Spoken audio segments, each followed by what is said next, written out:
Hello, good evening. Meron akong daily routine. Meron akong Acne Lemon Facial Serum ngayon.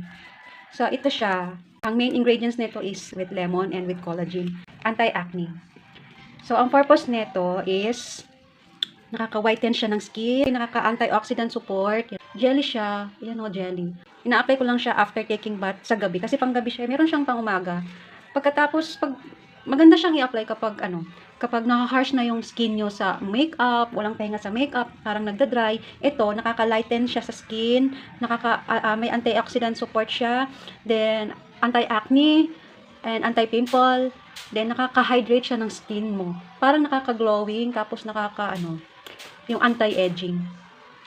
Tapos, promotes healthy skin, then reveals a more youthful glow yan. Maganda yung nakaka-youthful glow. Kahit matanda na tayo, nakaka-youthful glow pa rin siya. Kasi nakaka-collagen siya eh.